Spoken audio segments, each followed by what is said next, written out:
Welcome in to the Hot Read podcast for Friday, April the 5th. I'm your host, Easton Freeze, director of published content here at BroadwaySportsMedia.com. We're also brought to you by the 440 Podcast Network. You can follow me on social media at Easton Freeze. I'm joined, as always, on this lovely Thursday afternoon by producer JT, who you can follow on social media at JT_Ruhnke. JT, how are we doing? I'm good, excited to be back here again on time, I should say. D-Good in the comments saying starting on time in this economy. Easily the most on time we've ever been. It's ever. exciting. It's 4:04 p.m. right now, which means we started the 5-minute countdown before 4 p.m., which I was may have giddy never with happened. excitement. Has it ever happened before? I mean, I was pretty excited about it, And do you know why it happened, JT? Why? Because I've decided to change my ways. Okay. No, I'm just going to the Preds game after this, so I'm on a. Oh, okay. I'm on the clock. Okay. That's literally why. We'll go back to our regular delinquency, I'm sure, as soon as this episode's over. Yeah, I'm sure. And I'm just gonna get out of here in front of it and say I'm not taking any no comment at this time. What's the record at this time? 0-5. No comment. No comment. 0-5. They've not won a game. No comment at this time. I refuse to give a statement. I'm talking with my people. My people will get back to your people, and we will talk about it at a later date. But for right now, no comment. So that's all I have to say on that. I need to go back. How many games in a row did they lose to end the year last year? No comment. No comment. What's the current active losing streak? To the Houston Texans and how it is now an arms race, but in the AFC South. That's what we're. Would you like to talk about that? That would interest you more than this conversation. Let's talk about that. I would love to talk about that instead. Okay, let's do that. I have one more side note, by the way, like completely unrelated to the Diggs thing, but I wanted to bring it up because I don't know if you noticed, like an hour ago, PFF, and we met the guy at PFF that sends out their social like clickbait, essentially, like the "who's stopping this team" graphics that are meant to drive engagement, and they do. And I don't know if you saw the Titans PFF Titans account put out a minute ago. Titans needs after draft needs after free agency. Tackle. Defensive line. Yep, sure. Tight end. You sure about that? I mean, it's kind of a clutch layup to post that right now as we're about to talk about the top 10 tight ends of the NFL draft. I guess you know what, we had our people call him and he hooked us up there. So we're like here's the more shocking thing, JT. Getting a lot of replies right now because I tweeted about it like why, huh? What? And I'm getting replies right now saying, I'm not crazy about either of our tight ends. Like Chig, one person called Chig Johnny, which is funny. But they're like, Chig, he just drops everything. And Josh Wiley's like, he didn't show anything. No one's saying the Titans couldn't use a better tight end. What I'm saying is they don't need one. Like these are supposed yeah. I have thoughts about that. So you do? Okay, so I do. Are you a man of the people on this? You think the Titans need? No, but I would say to those people who think that they do actually need a tight end in this draft, I would say, sorry, you missed your chance. Last year was the year to get a good tight end. My bad. Sorry, you missed your chance.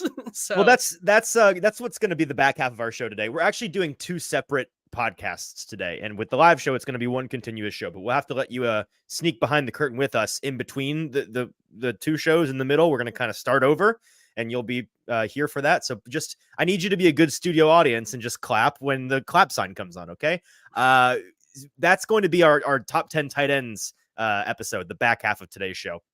We'll spend about 30 minutes on it.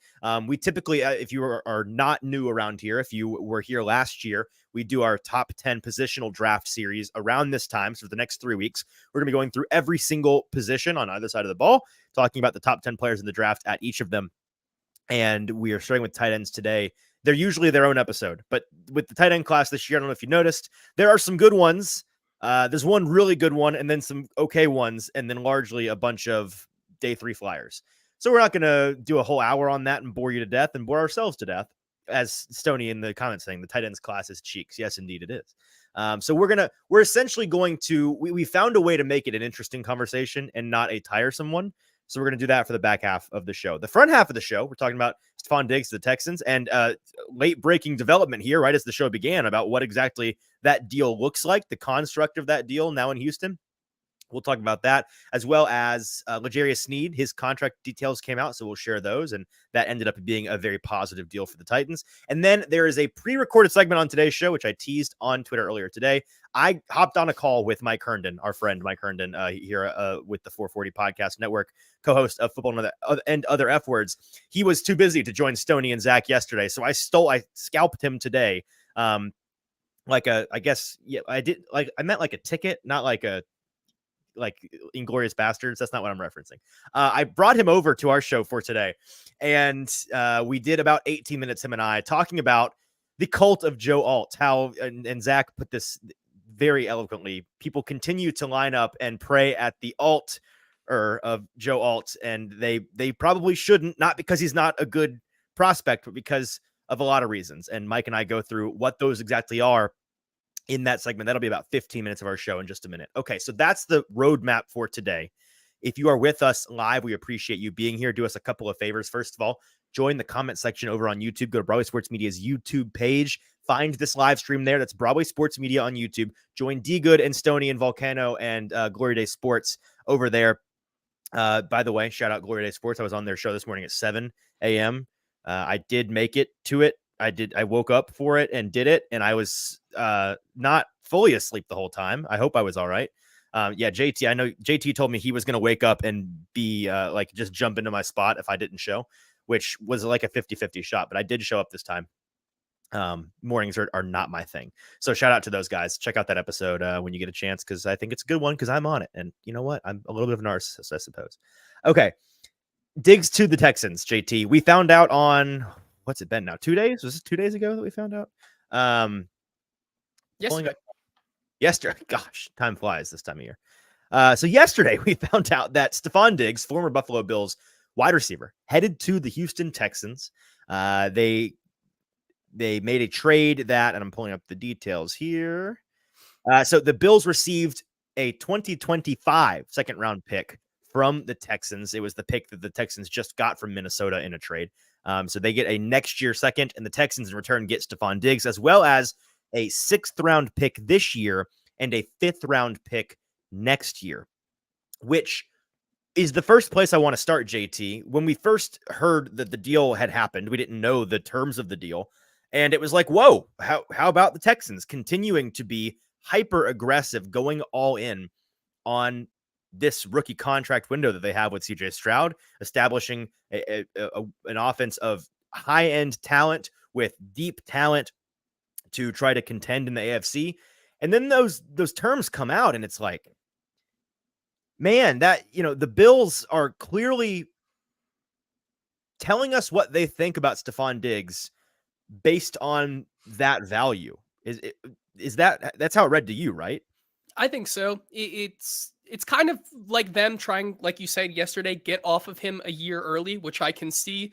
If you dive into some of the bigger numbers of Steffon Diggs' season last year, you kind of see how he lost a step, and where he lost that step was in the deep ball game. He was not as efficient as that big outside guy who was going to go up there and get the ball on the outside. And I think the guys over at Reception Perception made a great article today, which basically kind of laid out how I think Steffon Diggs will work in that Houston Texans offense and how he didn't really work in the Bills offense anymore. You saw a lot of success from Steffon Diggs throughout the entire season in kind of the short game for the Bills. And I think that's where he's going to thrive, with Tank Dell and Nico Collins being the guys who are going to go for the deep ball and be on the outside like that. Whereas when you put Steffon Diggs and have him in the middle of the field, that's where he's most efficient. Well, the Bills kind of have Khalil Shakir, Dalton Kincaid, and James Cook to take care of that. So really, was there a fit for Steffon Diggs anymore when he can't really be efficient on the outside? I'm not so sure anymore. And I think that was a big reason of why Brendan Beane made this deal. Now, for the compensation, I've really thought about this for a long time now. A full 20 hours. 24 hours. I mean, you've really been mulling it over. It's been on my mind for a long time. And I think I've when you put it into perspective of what they got from him, even if you want to call it a present value 3rd round pick. I was about to say, because it's not really them getting a 2nd round pick. It's a future 2nd, which you could argue is a now 3rd in terms of value.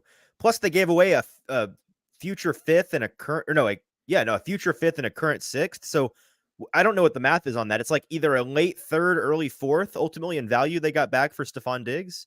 That's kind of nothing burger. It really is nothing. But then again, you kind of look at the historical trades of wide receivers. Amari True. Cooper goes to Fifth round. The Cleveland Browns for a fifth round, and you can argue that he was starting to be in his prime.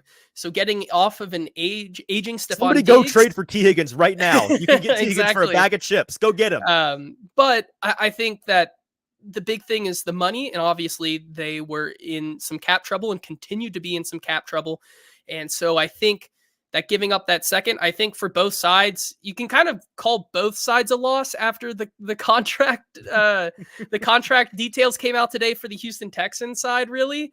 But then again, the Houston Texans are getting Steffon Diggs to be their de facto wide receiver 3. So I don't know how much I think call the Bills that a loss. Right, that's fair, and I think the Bills. I think they think Diggs is cooked. Like they could be wrong. Maybe he's got more gas left in the tank. But the talking point, obviously, being, hey, the last 10 games of the year last year, that decline, pretty nasty. You know, he kind of fell off the face of the planet despite still having significant target share. A couple of things about this. A lot of folks in Tennessee seeing this move, it's like, wow, now look at the Bills. They now have, you know, a bona fide wide receiver 1. I think some folks kind of showed their hands in this media market about not really knowing what the Texans wide receiver room looks like. Let me put you onto a man named Nico Collins, folks. He's 25 years old, and he had a better year last year than Steffon Diggs did, despite being in a worse situation, on a worse team, with a worse quarterback, with less targets, or less completions, at least. I'm assuming that is also less targets. I didn't look it up, but like, he had 114 more yards, Nico Collins did, than Steffon Diggs last year on 27 fewer receptions. They both had 8 touchdowns. And again, he's 5 years younger than Diggs. So I don't think anything has changed. As Stoney half jokingly put it on Twitter yesterday, and I commented saying I agree with this wholeheartedly, I think Diggs is kind of glorified Tank Dell insurance. He is the 2 over there. And if all goes well for Tank Dell, he may be like the 2A, 2B, or even the 3. And if Nico or Dell goes down, then he's again, don't get me wrong, fantastic veteran insurance in that regard. But Collins was the wide receiver 1 in Houston before that trade, and I'm almost certain he is the wide receiver 1 on that team still today. As for the Bills part, they didn't get a whole lot in return, but getting anything in return for a turning this season 31-year-old wide receiver, I'd say is a win. Clearly, they just didn't like each other either. Like, that part of it is real. It sounds like he was talking about a trade a couple weeks ago. Joe Mixon saying online that, hey, we've been talking about this, and then the trade happened. So I just think they got rid of kind of a bit of a cancer on their team, at least in that way. I don't think this really moves the needle much for the Texans, so much as it telegraphs to me they really are not just all in on this rookie contract window, but this year in particular. And that brings me to the point we found out just in the last hour or so, that part of this deal was the Texans erasing the years after this season that were on. Steffon Diggs recently signing a big money extension with the Buffalo Bills and then being traded. That extension cut down to just this upcoming season in 2024 by the Texans, who also accelerate some of his, they turn some of those years into a signing bonus now. And he gets paid extra this season. I think it takes him from like 18 million a year ish this season up to 22 million this year after that bonus that he just received. So that part of it makes it a much worse trade for the Texans, in my opinion. It's, you know, you're trading what will probably be a future top 50 pick for 1 year of a routinely disgruntled Steffon Diggs coming off of the worst 10-game stretch of his career. That's choice, man. It's also worth noting, by the way, some very smart cap people, Arjun Menon and Daniel Salib and Nick Cordy, pointing out that the Texans can't receive a comp pick for him either now. I don't quite know how this works, JT, but because they cut off the end of his renegotiated the contract down, because of the rules, you can no longer receive a comp pick if Diggs walks in free agency because of that altered original agreement. So, man, I just do not know about this move for the Texans. To me, it telegraphs a little bit of overconfidence. I think it is a bit of a reach. Like they felt this seems to me like a move where in the building you're like, oh, like you're getting kind of power hungry, and you feel the momentum of your team building, and you're like, let's just add a little bit more. Let's fit a little, one more cherry on top. We can fit it in the bowl, and it looks nice on paper now, but a year from now you might be not feeling so good from that big plate of ice cream that you just had. Well, let me put a question to you now. Do you think there's even more pressure on Bobby Slowick to perform now with another guy in the Yes, of building? course there is. And you know what? I have ultimate faith in Bobby Slowick. We heard a lot of rumors at the end of last season about how like maybe not everybody in that building liked Bobby Slowick all that much. I don't know whether that's true or not, but the smoke was there. That's a lot of mouths to feed. And when the guy most likely, historically speaking, to be disgruntled and cause a media kerfuffle during the season is not the main guy. To still be disgruntled after receiving 160 targets last year. Right. Like he's not getting that in Houston. He's not getting close to that in Houston.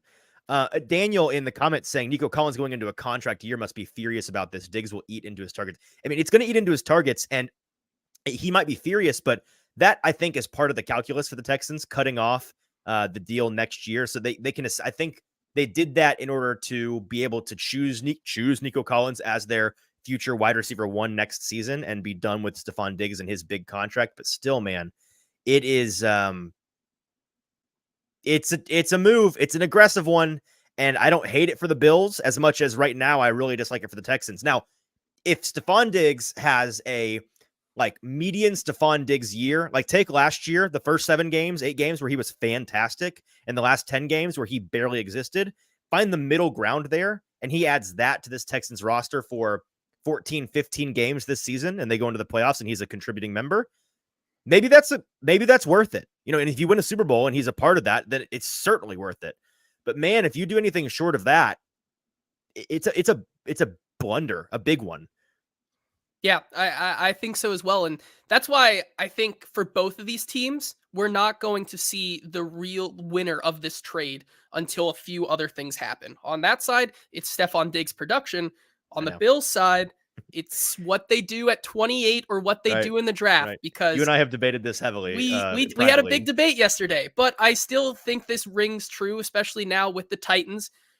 Obviously, at 28, there are wide receiver options, but is an Adonai Mitchell, a Keon Coleman, Xavier Legette type of player something that can replace wide receiver 1 production of Steffon Diggs? And I think that's an interesting question to Well, you know what? Steffon Diggs was drafted in the 4th round, so just go get you a 4th round replacement, exactly. and he needs to turn into Steffon Diggs. Exactly. However, go draft Malik Washington, and he's your new guy. Do you think that there, as it's talked about, the Titans could be possible trade partners with the Bills here as they go all the way up to 7? Your thoughts on that? And do you think there's even a remote possibility that could happen for the Bills? My thoughts are, I hope it happens purely because the wide receiver 2 and 3 in this class have remarkably convenient names for great slogans. You know, Buffalo is known as the city of good neighbors. And if you don't get neighbors, you end up with where the Buffaloes roam. I mean, come on. It's too good. You got to get one of those guys on those teams just for the bit. But no, seriously, I think no, the Titans would not do that. I talked a little bit about it with Mike Herndon in the video we're about to show, the segment we have coming up. But to me, if you do that, you better have your Monty Awesomefort hat on, because you need to get your butt back up. You can't go down to 28, drop 21 spots and expect to walk out of the draft with, I mean, you'd get a future first out of it and more, I'd imagine, in that draft trade. You better, or else you really got screwed. But you're going to walk out of the draft with like offensive tackle 7 and wide receiver 14, or like, you know what I mean? Like it gets weird. Or are you satisfied with Tyler Guyton, Chris Braswell, and Malik Washington as your draft haul? No, not really. I would like somebody better than that in the tackle department. So yeah, man, I think that's not something that, and look, the Bills, I don't think that they are in that kind of headspace. I think folks are doing it because they're just like, they want to see a dude with Josh Allen. I think that they're looking at what Kansas City did last year, seeing an elite quarterback elevate the just regular old dudes around him. saying we need Josh Allen to do that. We need to focus on building back up our defense, building up the meat and potatoes of our team, because we keep getting, it's not like they keep getting to the playoffs and being a receiver away. They keep getting to the playoffs and getting screwed because their defense can't stop anybody. And by anybody, I mean Patrick Mahomes. So yeah, man, I think that's something where they're going to stick at 28 or maybe move up a couple, but not with the Titans. Okay, we are pressed for time, so let's move right on, JT. One quick note on the L'Jarius Sneed contract, which came out. This was also yesterday. Wow, yesterday was a big day.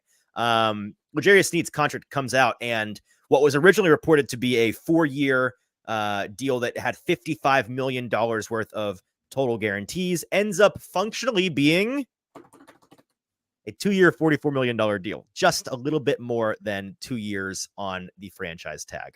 Banger deal for the Titans, in my opinion. Not an overpay in the slightest for a guy who you can move on from, again, for essentially the price of 2 consecutive franchise tags of a cornerback with a little bit sprinkled on top after 2 years. I think it's just the latest example of why you never listen to the original. If the original contract smells a little fishy, it's probably a little fishy. And there were some folks that had to eat crow yesterday over this.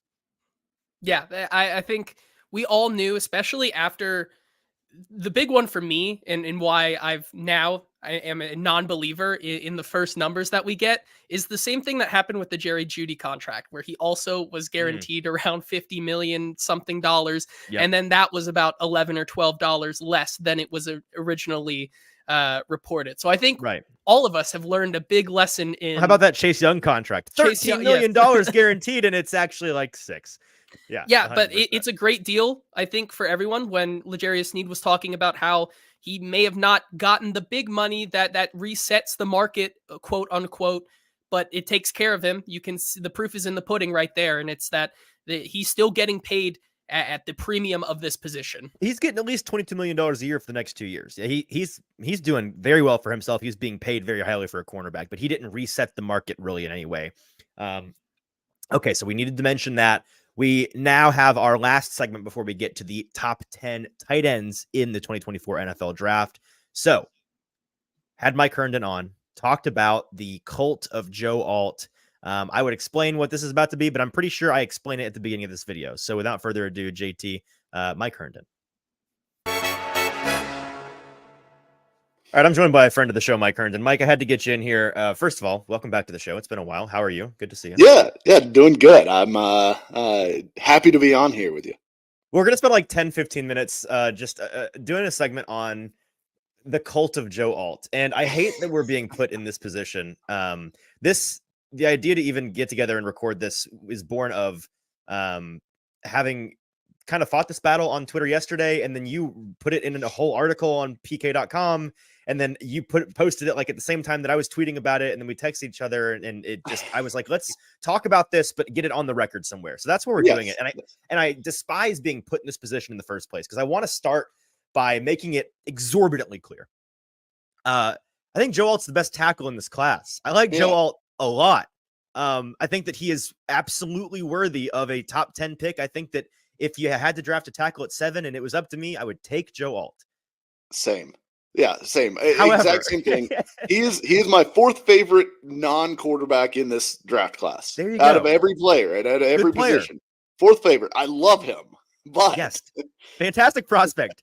However, we're jumping the shark on this, and this is just peak draft conversation, because every year, the idea of like relative terms becomes such a big thing during draft season, because if you are higher or lower than consensus on a player, then you are high or low on them according to the people. And that's just not true, right? Like, you can think somebody is a first round pick, but just because you have them as your tackle 4 instead of the tackle 1, suddenly you're like, you hate this guy, which isn't true. It's just relative to everybody else. And this year's tackle class is so talented.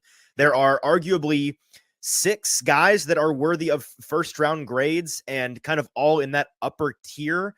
And a lot of them are going to go in the top 20, if not all of them.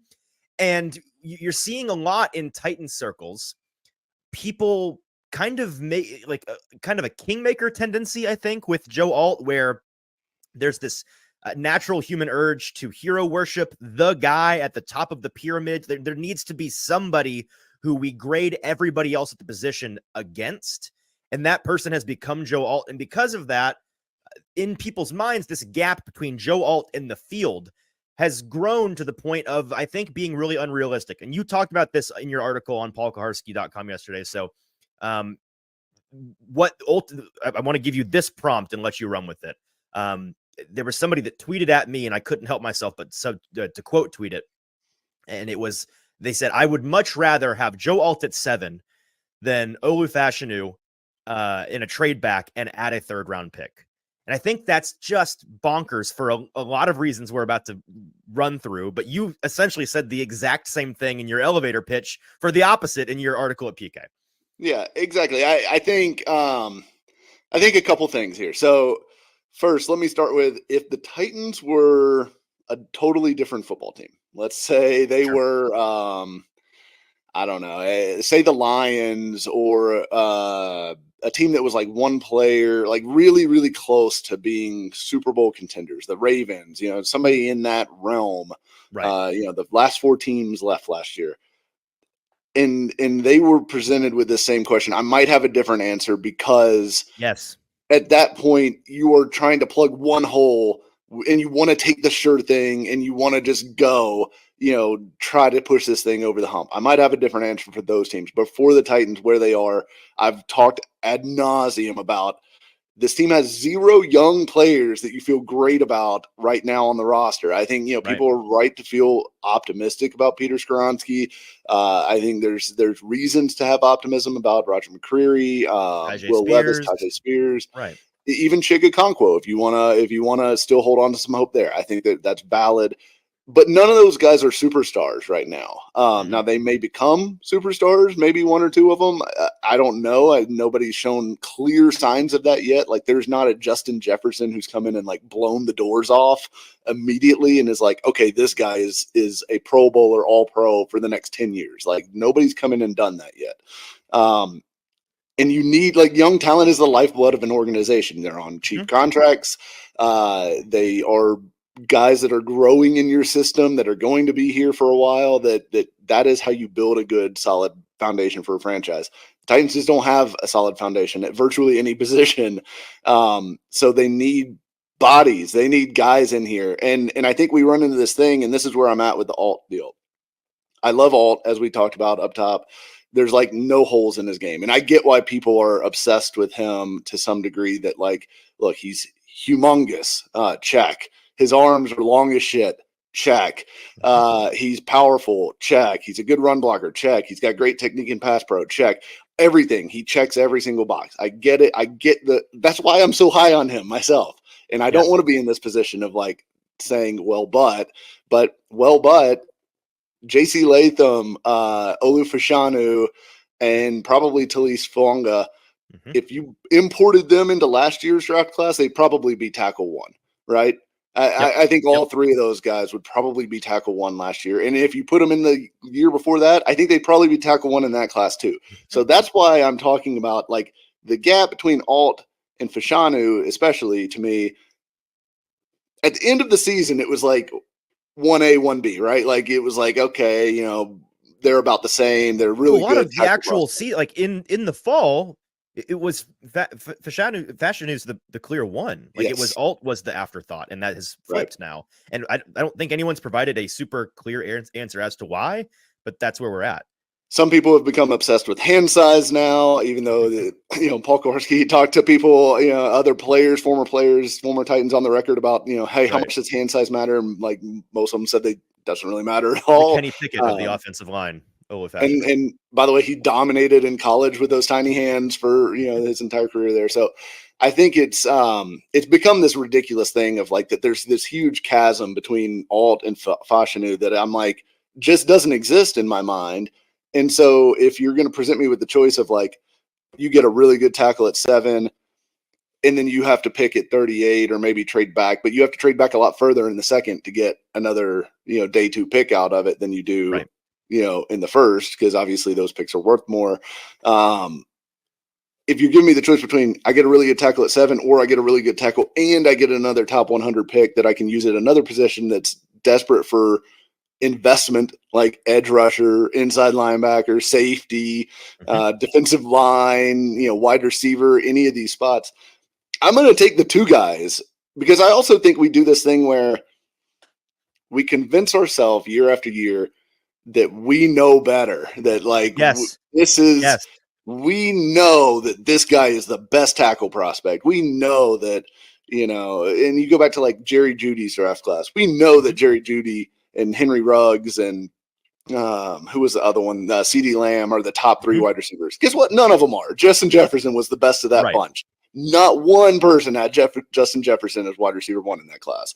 I think we just way overestimate our ability to correctly rank 21 and 22-year-old young men who are transitioning from the college game to the pro game as exactly how they're going to perform at the NFL level, regardless of where they end up. And I just think trading down is a reflection of acknowledging that we're not good at this. We're not good at, which is a tough thing for a team to do. That's a tough thing for them to admit, right? Because they're paid to be good at this. But history tells us that they're not. Yeah, so a couple of things, and you make the most important point there at the end, so I'm going to save that for last. First of all, I love that you're recognizing the stage of team building that this team is in. I wrote my mock draft 1.0 over at Broadway Sports Media earlier this week, and talking about the Cardinals at 4, for example, where Monty Austin-Fort last year, very committed to trading back, valuing capital, valuing dart throws, valuing quantity over quality, because that was where they were as a team. And this year they're going to kind of be faced with that choice again at 4. At some point in your team building cycle, you have to flip the switch back over to quality, looking for cornerstone pieces. And so, like, do they take Marvin at 4? Do they trade back and look for more dart throws? Like, eventually you have to make that decision. For the Titans, I don't think, obviously they're not in the dire straits the Cardinals were in as a team, as a roster right now, but it is a situation where, like you said, they have a lot of holes, both in terms of starting and depth needs on their roster, especially on the defensive side of the ball. And they aren't flush with draft capital like even the Cardinals were then at the time. And so that's a very important piece of it. You also bring up people being too certain of themselves. That's the number one thing that I think people do not realize, do not recognize. Well, let me start with this, actually. The chasm you mentioned, people convincing themselves that there's this big gaping hole between alt and everybody who is paid to analyze the draft, everybody that is a professional when it comes to draft analysis has alt as their tackle 1. I have seen this ad nauseum from folks. It's not true. Like there are, Greg Cosell does not have Joe Alt as his top tackle. Chris Sims does not have Joe Alt as his top tackle. Lance Zierlein, whose father was an NFL offensive line coach. I mean, he's one of the guys that I'm graded significantly higher than Joe Alt. Yes, 100%. Exactly. So that part's not true. And then even it's true that I'd say the majority of draft analysts believe he is the number 1 guy. It is by a razor thin margin. This is not Joe Alt's number 5 on everybody's big board, and then the next best tackle at 19. They are all it's like 7, 9, 13, 14, 17. Like, that's what these top tackles are. And the main point that I want to get around to and dwell on for a moment is like you said, that we convince ourselves every year we are better at differentiating between like prospects than we are. And from a historical and analytical standpoint, fans and media and teams alike are not good at embracing the uncertainty of the draft, embracing the uncertainty of nurture versus nature. Like, just because you think you may have identified the better prospect, he ultimately may not be the best fit for you in your situation. He may ultimately be the best prospect in that draft, but he ends up not being the best player because he goes to your shitty team instead of going to a better team that tackle 2 goes to, and suddenly he turns into a franchise 10-year stud, all pros and all these things, and you're a bust. Like, so all of that has to be taken into account. And there's an element of humility that I think most NFL teams, but maybe not most, but many NFL teams recognize, where if you're uncertain about 2 guys and you get the chance to value capital over your own self-certainty, you make that decision. Like I know early on in the draft process, a lot of really smart folks I heard talking about when it was uncertain whether or not the Bears would want to go with Caleb or Drake May. And that was still kind of a discussion. Something that I heard that I liked was, if you're the Bears and you're offered just a king's ransom for that pick, I think to move down to 2 with Washington, for example, valuing the dart throws and embracing the uncertainty, admitting to yourself, you don't have the ability to differentiate between 2 very like candidates very well.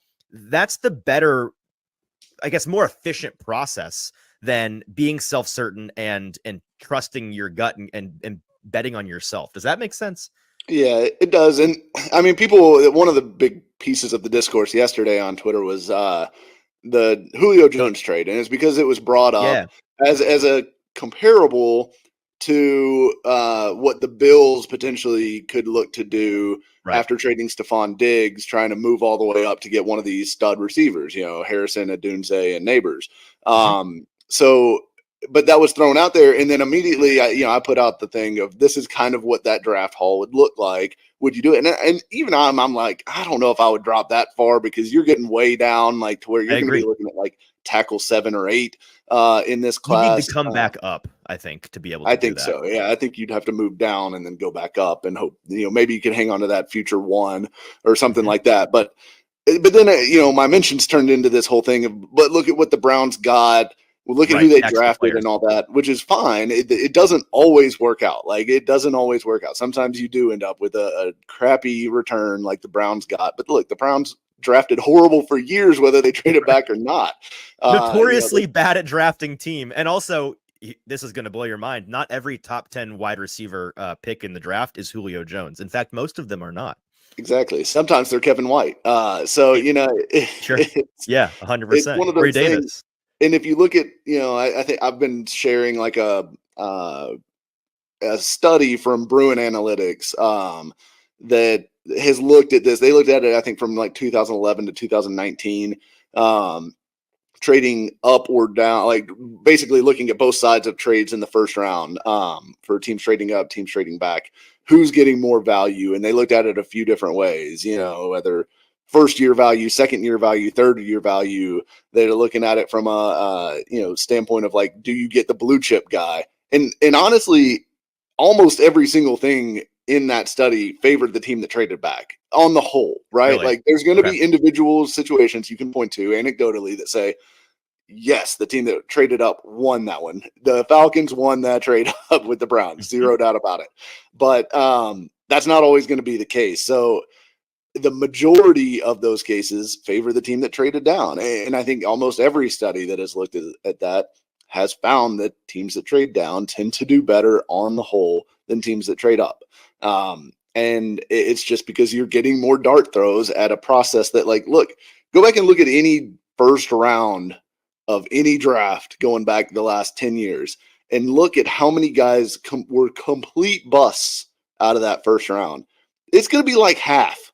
It's going to be like half. So you're looking at a really good chance that whoever you take first, and these are all guys mostly that everyone thought was a top 30 prospect, that everyone thought was going to be like, oh man, this guy is a really good prospect. And they don't work out. Sometimes stuff happens, whether it's injury, whether it's bad fit, but whether it's a guy that, just wanted to get that one payday and then, shut it down after that. Things happen, but I think we way overestimate our ability. And we also overestimate how much of a consensus team boards look like when they go into the draft, because I think everyone's sitting there going, well, whoever takes the first tackle is going to take Alt. I don't think that that's true at all. I think there's going to be teams that have Fuanga or Latham or Fashanu over Alt. And if that happens to be the Chargers or like say you traded back with the Jets, if the Jets wanted to take a tackle and they happen to be big Latham guys or whatever, there's a chance that Alt does end up being the second or Alt third. Might not be at the top of the Titans board. Yeah, he might not. Who confirmed that already, that he's at the top of the Titans board? We don't know that. Exactly. And I mean, even just looking stylistically, like I know a lot of people are like, well, the Chargers are going to take all the Chargers. I mean, they could, but JC Latham is really a hardball guy. That's where I'm at as well. Yeah. He fits Okay. them to a T. Is a right tackle already, you know, that you don't have to switch sides, which doesn't always work, that whole thing. So, yeah, we way overestimate a lot of things that we consider certain about the draft process that are just not certain at all this time of year. All right. So in summary, number one, we love Joe Alt. He's the best tackle in this class. I think he'd be a great pick at number 7. Yes. Number 2, where the Titans are in their team building cycle matters a ton to this conversation. Number 3, not everybody in the world has Joe Alt as their number 1 tackle in this class. And number 4, on a micro scale in the draft, it is good, efficient process to value capital over your own self-certainty when it comes to differentiating between prospects. Does that about sum it up? I think so. I think All think that covers it. Mike, thank you for joining me for just a little decompression session here. It's been good talking to you. We'll have you on for a full show sometime in the near future. But until then, thanks, my friend. Absolutely. Loved it. All right. Loved having Mike Herndon on there. And I think that was some really good stuff. Hope you guys appreciated that. Just a couple of comments in there. I see Braden is hanging out. Braden, I know I owe you something. The show started, and I'll get that to you as soon as that's over. Who's this Chris Herndon fellow? Yeah, we just found him. He's pretty good at this, and he knows what he's talking about, so we figured we'd have him on the show. James Neeson, the couple comments. I don't quite think you're understanding here. He's saying Alt will be the first tackle taken. Probably. I think, like, I'd say the odds are he's the first tackle taken. But to your point here, are we saying Caleb Williams won't be QB1? It's not.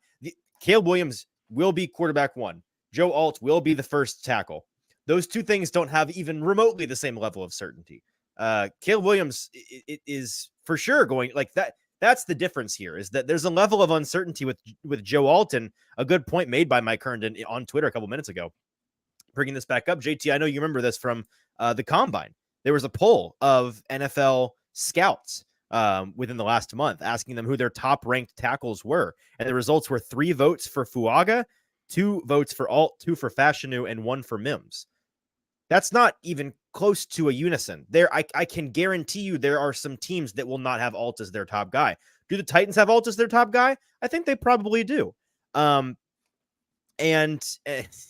Braden in the comments saying Titans have Alt as the top tackle and will trade back if he goes to LAC at 5.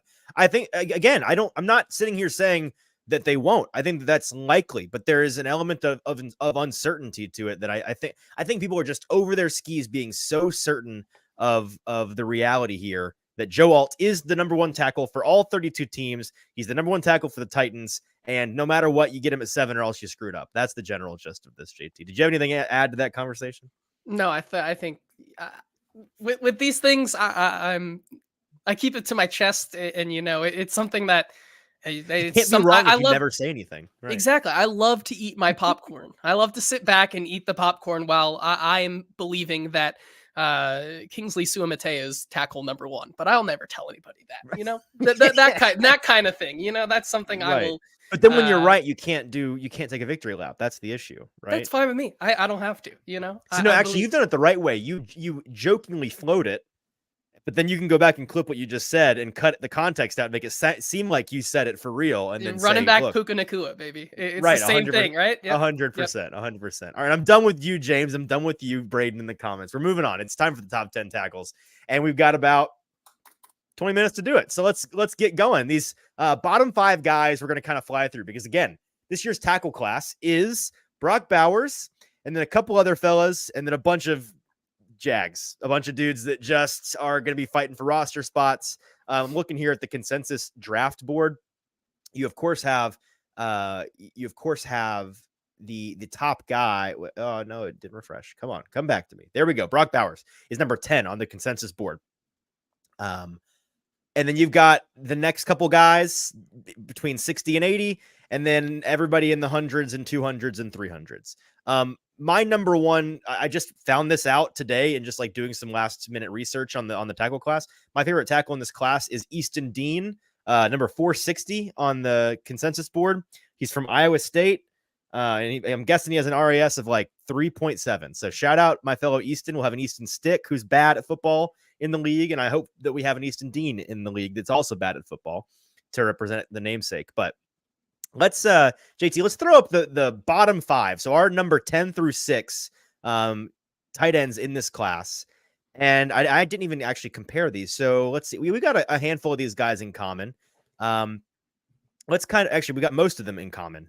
I have Tip Ryman on my list and you have Jared Wiley on your list. So let's start with those guys. And our general idea is again, these guys are in the 200 overall to 140 overall, 150 overall range. They're going to be day 3 guys. They're going to be mostly dart throws by teams. So we want to share with you one big thing on them. What is the thing when you take them as a day 3 pick that you are looking for as the upside? What is it that you're banking on? So JT, I'll start with Tip Ryman, who one of my favorite names in the draft, electric, played for Illinois. And the one big thing I have written down for Tip Ryman is that he is, man, all my notes are just wigging out on me today. Here we go. Tip Ryman, huge athlete. That's the big thing with him. This is a big fella. 271, I believe. Let me pull up his measurements here. Yeah, Tip Ryman coming in at, I was right. 6 foot, almost 6'5", 271. A big fella, 98.4th percentile in terms of weight for a tight end. He's a really, obviously he's going to be a bigger impact in the blocking game than in the receiving game, but that's okay when he is as big as he is. So Tip Ryman, if you're looking for a big body that you think you can turn into a glorified offensive tackle, but jumbo set tight end that maybe leaks out for a pass here or there, that's your guy in Tip Ryman out of Illinois.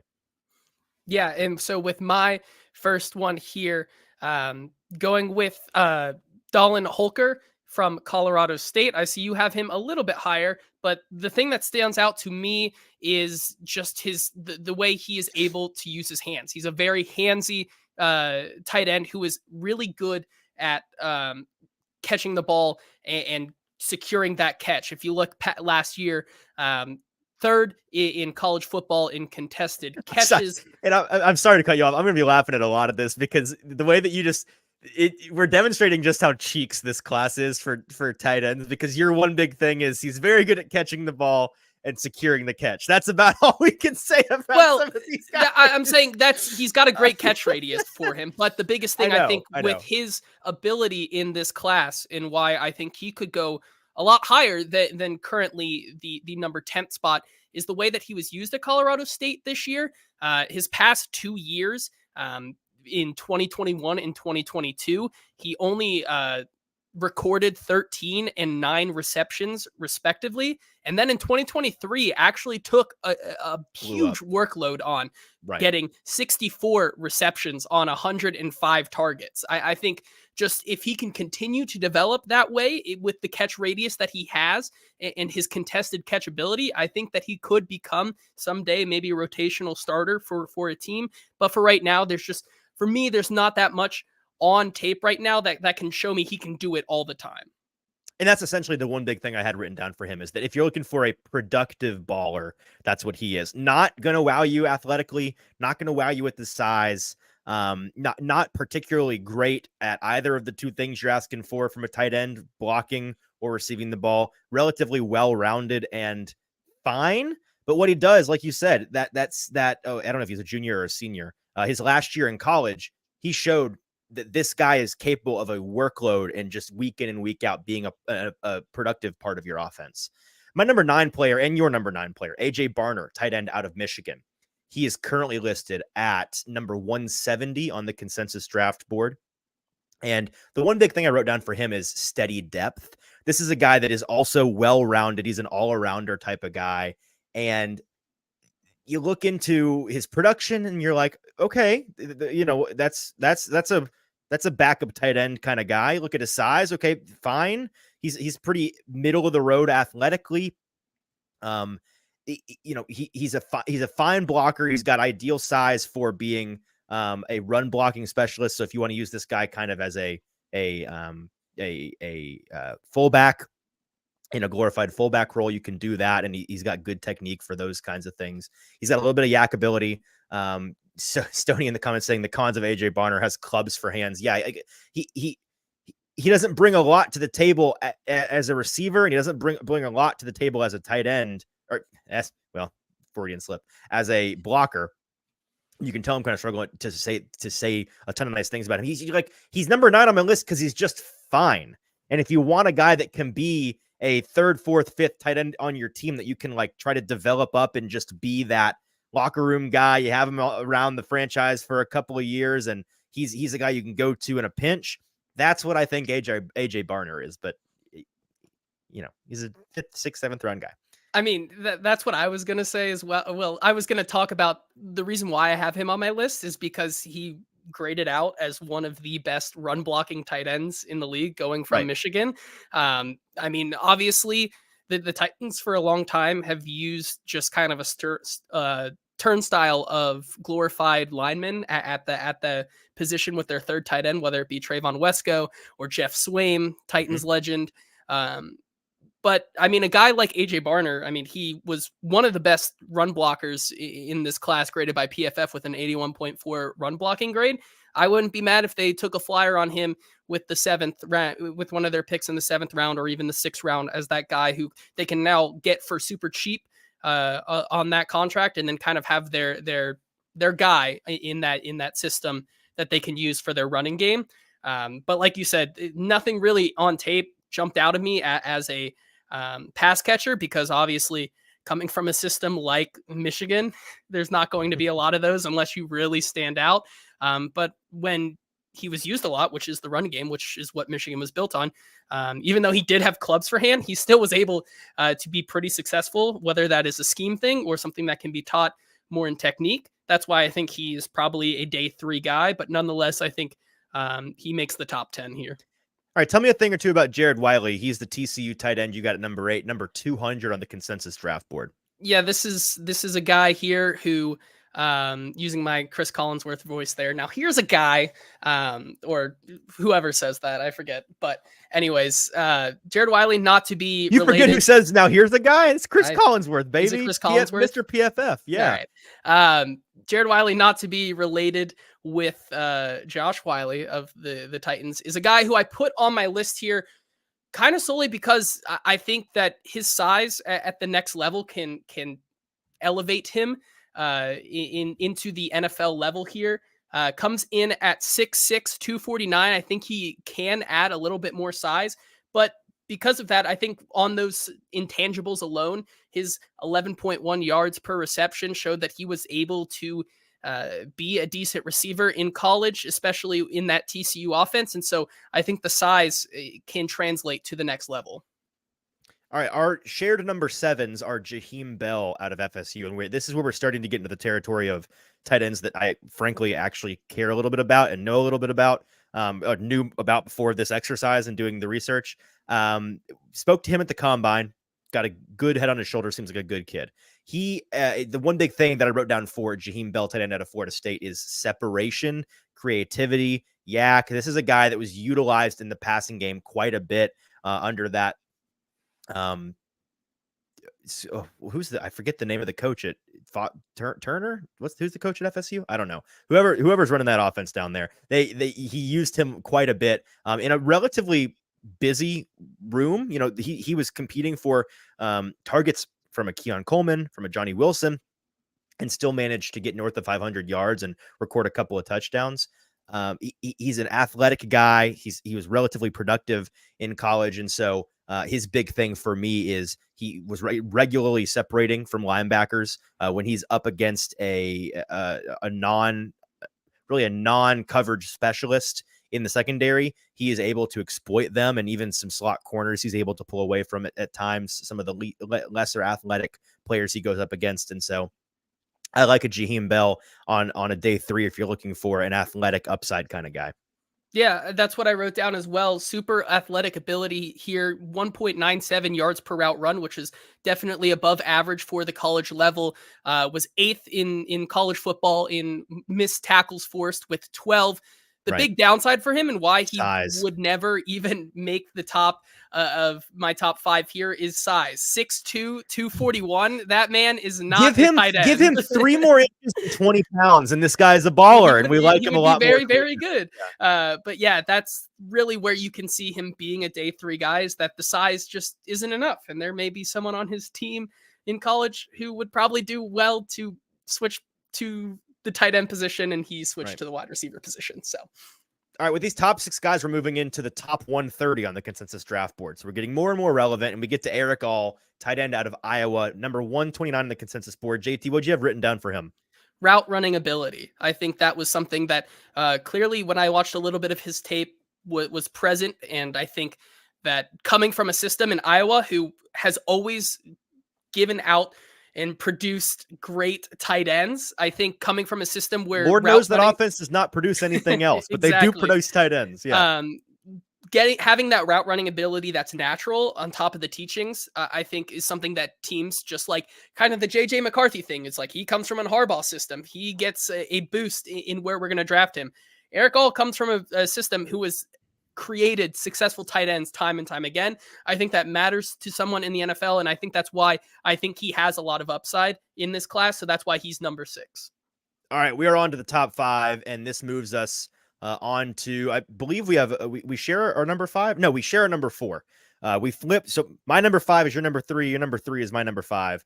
So let's skip over Theo Johnson and Ben Sinnott, who we both like. He's your 5th guy. He's my 3rd guy. Theo is my 5th guy. He's your 3rd guy. Let's go to our 4th guy and talk about these two in a minute. And that's Cade Stover out of Ohio State. This is a guy who's 250, 6'4", senior. Not the youngest player in the world, going to be 24 this season, but he's a well-rounded, well-versed type of player who, if I had to write one big thing for him, is he's actually, like the guys we just spoke about, he's an all-arounder type tight end that actually has the size and athleticism and pass production to prove him to be a guy you could actually see as starter upside. Yeah, so when I was doing my study of Cade Stover, the thing I kept coming back to is kind of like the mom, can we get McDonald's? We have McDonald's at home kind of He's thing. That at-home version of the meal? Well, yeah. No, he is. Can we have Brock Bowers? No, we have Brock Bowers at home. I think he's a guy who can create separation on some of his routes. You look at what he was able to do at Ohio State in his senior year. He had 3 deep catches, which was tied for 23rd in tight ends, and 123 deep yards this season, which was 21st. He's a poor run blocker, but he has the athletic traits in route running, but doesn't have that top speed that maybe an athletic Brock Bowers has at the next level. You look at some of his tape and you know, he is in space, but it kind of just looks like a locomotive just starting to get out of the station, but that's like the top speed for him. It's like, Go faster. I wish you could go faster, but he just can't. And so that's something in his game that I just think kind of limits his stealing there. But like I said, he finds space really effectively in that offense. And he uses his body well, which really gave me that we have Brock Bowers at home vibe. So when we do that kind of flip-flops episode later this draft season, I think he'll be one of my guys that if you don't want Brock Bowers, you can wait like 3 rounds and get Cade Stover, you know? And I think that's the most extreme version ever, because exactly. I think the spirit of that exercise is obviously like get a bargain later. This is just like be disappointed later more than anything. But you point out the contested catch rate well above average, yards per route run well above average. Not a run blocker, so you're leaning on that receiving ability from a guy like Cade Stover. He's a guy that I think, like if the Titans if he was in last year's class and the Titans drafted him instead of Josh Whyle, I feel like he is what the Titans want Josh Whyle to be. I think that's what you're already getting in a weird way. Okay, and that just might be my. I don't know if I agree. I'd have to think about that. My dislike for Josh Whyle coming back around and just what I think of him as a prospect. But I think still a hater, bro. You're still a hater. It's tough, but that's another thought that came to mind with my evaluation of him. The last thing I'll say on Stover is I'm not positive whether or not this is a good or a bad thing, but he played in that Ohio State offense last year, had his best season as a collegiate athlete, and he played with a really bad quarterback. There's a reason that quarterback. I think he transferred to like Syracuse this offseason. Yes. He's in no good. He's in no bueno, and that's a thing that sometimes is like, well, if they produced with that guy, well, you'll see when they get with a real offense, with a real quarterback. But then again, as the tight end, like, was he the safety blanket and getting more attention just because this guy really blows and was constantly dumping it off? I'd have to watch a lot more Cade Stover actual footage, actual tape to know the answer to that. So let's move on the to answer is kind of yes. Okay. I All right. think Fair enough. kind of yes, but maybe, because then again, could you say the same thing about Marvin Harrison? Or are you judging his game I'm in based on that. that? No, I think the fact that Marvin was as productive as he was when he was having to do most of the heavy lifting and Fair was enough. not set up for success is a good Fair thing. enough. But with a tight end, I just don't know. So your number 3, my number 5 is Theo Johnson. And I'll let you go in on this guy because you're higher on him than I am. My only contribution to this is, if you want big athletic upside and you just want to gamble on a freak, Theo Johnson's your guy, right? Yeah, exactly. I think that's the first thing I was going to say. If you look at his measurables and where he ranks, 92 percentile in height, 98th percentile in hand size, 91 percentile in both the 40-yard dash and 10-yard split, 96 percentile in vertical jump, and 93% in the broad jump. While his numbers don't really reflect, I think we can do the opposite of the kind of Cade Stover experiment there, where he profiles out a lot in the league to a guy like Luke Musgrave, Zach Kuntz, and Cole Kmet, 2 guys from last year's draft that I was really high on. And then Cole Kmet, who I've become really fond of lately as he has grown in this, in his role in Chicago. His run blocking needs work as a bigger guy. He struggles in that part of his game, but I think a lot of his poor performance can be chalked up to Penn State, their system, and the QB play that they've had post Sean Clifford. If you kind of look at the numbers of Theo Johnson, that's an amazing sentence. The QB play post Sean Clifford, which is worse than Sean Clifford, that's tough. Yeah, that's tough. And so the numbers clearly dipped post Sean Clifford, who was a draft pick and a former alumni of the same high school that I went Green to. Bay Packers, Go great. Bombers. Sean Clifford. How about that? St. X legend, Sean Clifford. He even said in a couple of interviews that he feels like he did not show everything that he can do while in the system at Penn State, which is a little bit of a knock, I guess, to Penn State. But Bro's not even, he got one foot out the door and he's like, I hated this place. It kind of sounded like that in his interview. That's crazy. But no, I think just based on the traits alone and his ability, I think he fits that mold. And I think he is a late day 3 guy that a team could pick up and put into the right system. I think he can really thrive. I have nothing to add to that, and for time we'll just keep moving on. But I like Theo Johnson as the upside. I think that of the non-Brock Bowers tight ends in this class, he might have the most raw upside. He's going to have to go. He's a big nature versus nurture guy for me. Where he ends up is a big deal. If he wants to be used correctly when he believes he wasn't at Penn State, he better hope he goes to the right place. Stoney stealing my thunder here. Ben Sinnott. Let me tell you about my boy Ben Sinnott, who I was introduced to at the Senior Bowl in January, and have since continued to like as I've looked into him and watched him. And the big thing for him is, man, if you need a fullback on your team, like Stoney says, he is fullback 1, big boy who is versatile, and he's not the massive player that is literally going to be a jumbo package glorified offensive lineman tight end, but he is a big body you can use in the run blocking game in that fullback role. He's a true, jack of all trades type, all around tight end, serviceable enough in the passing game to be a part of that. He was a walk-on at K-State. He played defensive end and tight end in high school and became a full-time tight end in college, but he's super versatile. 2 years at K-State, lined up in the backfield, in line, in the slot, did pretty much everything in that system. You look at some of his numbers, had nearly 700 yards and 6 touchdowns in his final season in 2023, a very, very strong run block grade, in addition to being a big part of the receiving game, only 2 drops on his year. Not a contested catch guy. It has shorter arms, so that's going to limit his catch radius, going to limit his ability to make the tougher plays, but he's a good enough athlete to get out there, sit down in a zone, pick up a couple yards, be a first down machine in that way. So I like Ben Sinnott for his all-around ability, his fullback upside, and his production from college.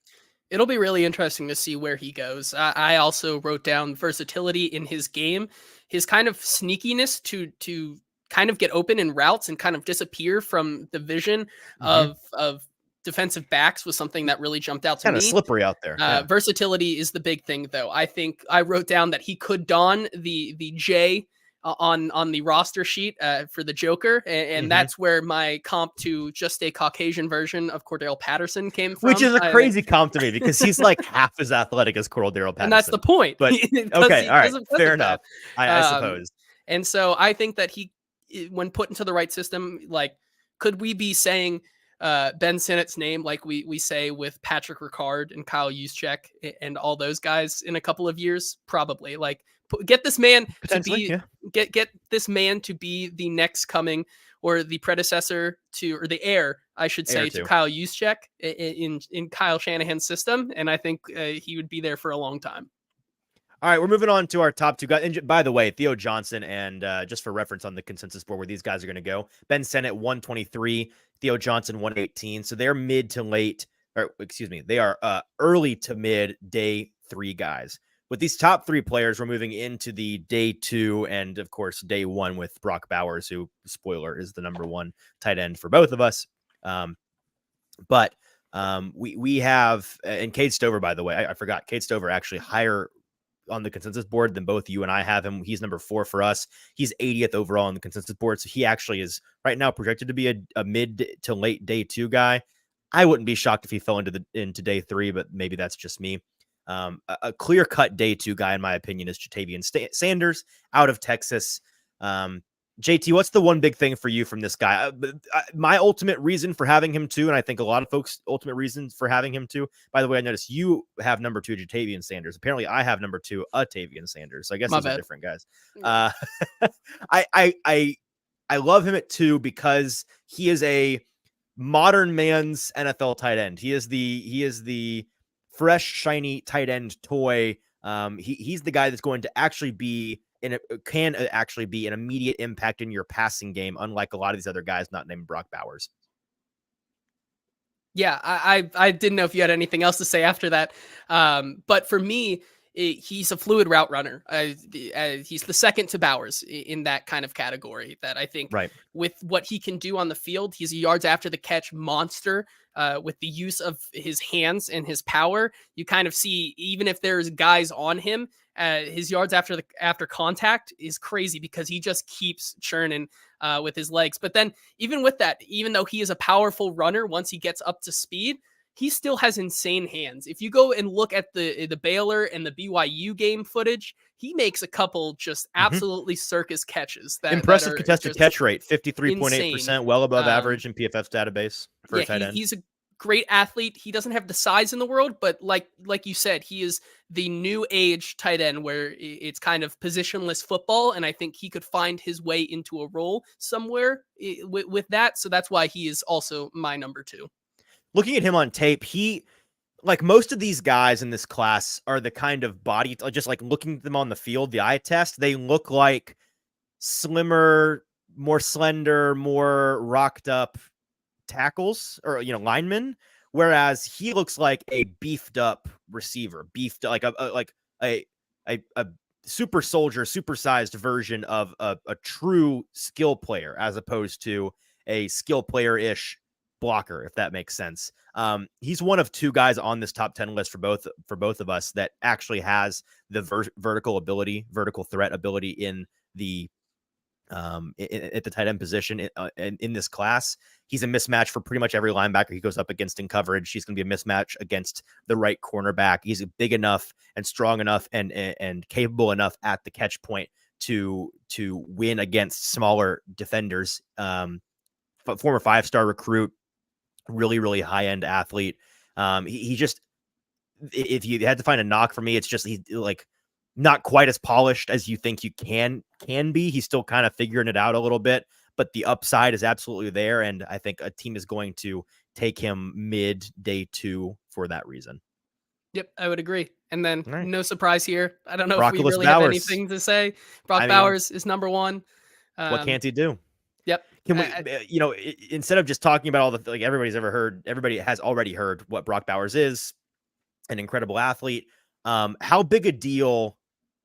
I think he's the only player on this list that I don't really care where he lands so much as I just think he's going to be good wherever. If that makes I think that he's the kind of transcendent athlete and so capable in the receiving game that he can be, in a super modern offense. You could put him in a role like a Kincaid was in last year with Buffalo and be a really reliable, consistent volume member of a passing game.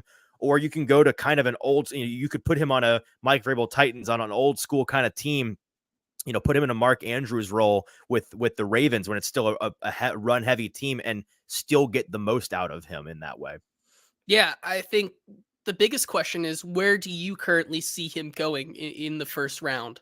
Because obviously we had the discussion a little bit ago about how, is it really that worth it to use a top 10 pick on a tight end, which the position isn't really the best value there. Are you still believing that, or has that kind of passed you up now where it's, if you really like this guy, you should take him wherever? No, I am still firmly on the bad positional value. He needs to be kind of a value, or not a value, a bit of a luxury pick for you. And I say luxury pick, like I think his ceiling is 10. I think he goes no earlier than 10. And I'd be surprised. I really would be super surprised if he fell out of the first round. I'd imagine he goes in that 10 to 20 range somewhere to a New York Jets, to, you could see him being used as the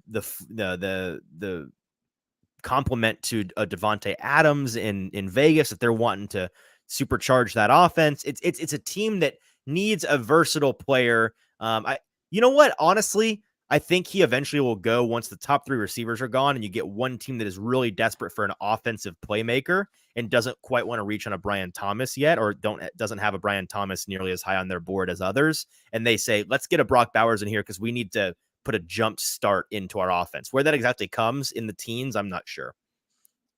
Or just we'll see Burrow to Bowers next year, and then that'll make 18 to the Bengals. I would, as a Bengals fan, do you think Bengals fans would be happy with that, right? They'd be Surely. ecstatic for sure. Okay. I mean, if the last time they had a good tight end was that 1 year resurgence of CJ Uzomah. Since then, it's been Irv Smith and Mike Gesicki this year. And then, that's it. I mean, having a guy like that, you might as well just trade T. Higgins, I guess. But yeah, I think that's it's the end of our list there. Yeah, that's the end of our list. And that is 1 down, 10 to go on the top 10 positional series of the 2024 NFL draft. What we have up next, I do not know. We've got a number of guests lined up. We'll have Austin Gale from The Ringer on with us for our second annual wide receiver edition of this episode, which, if you are curious, that's on April 11th. So not this upcoming Thursday, but the next. We're going to be doing our QB episode with Sean McAvoy, QB coach to the stars. We've had him on the show many a time. And I was texting with him yesterday. He's been working out a lot with Malik Willis and Will Levis together this offseason. Has some thoughts and updates from those guys straight from their mouths to Sean's ears and then to our ears. So excited to talk to him about those guys. We've got our boy Stoney in the house again for a second year of our interior offensive line episode and our offensive tackle episode. And then a couple other guests that we're still working out. Our people are talking to their people. We're figuring it out. But all of those positions coming up, as well as a handful of fun draft games, draft segments that are interesting ways for us to talk about some of the best players in this draft and some of the value adds that you can have on day 3, as well as, mock draft 2.0, mock draft 3.0 coming up until we get to draft night, which we haven't even mentioned on the show. JT, if folks are wondering, we are planning on once again doing our live draft shows on night 1 and night 2, day 1, day 2 of the draft on that Thursday and Friday. We'll be live. JT and I will be from somewhere. We'll pick a location, but we'll be together and we'll be, cracking a cold drink and having a good time and reacting live to what should be a really exciting draft. So stoked for the next 3.5-ish weeks of our lives. You and I will be back on our Sunday episode. We're back to at least 3 episodes a week, folks, from here through to the draft. So Sundays, Tuesdays, and Thursdays, those afternoons are the live shows. We're also probably going to pack in some Monday, Wednesday, Friday, Saturday shows somewhere along the lines as well. Stoney's saying day 3 zombie marathon pod also in the works. We'll let you know what that may look like, but that may also be a thing. So we will see a lot of awesome content. Make sure you're plugged in with us, following us at Hot Read Pod on TikTok, on Twitter, on Instagram. Make sure you're subscribing to the Hot Read Podcast on YouTube, Broadway Sports Media on YouTube, and the 440 Sports channel on YouTube. Those 2 channels are where you can find us. I think that's it, JT. I think we'll talk to them on Sunday, talking about a new position group. Until then, for producer JT, I'm your host, Easton Freeze. This has been the Hot Read Podcast. We'll talk to you later.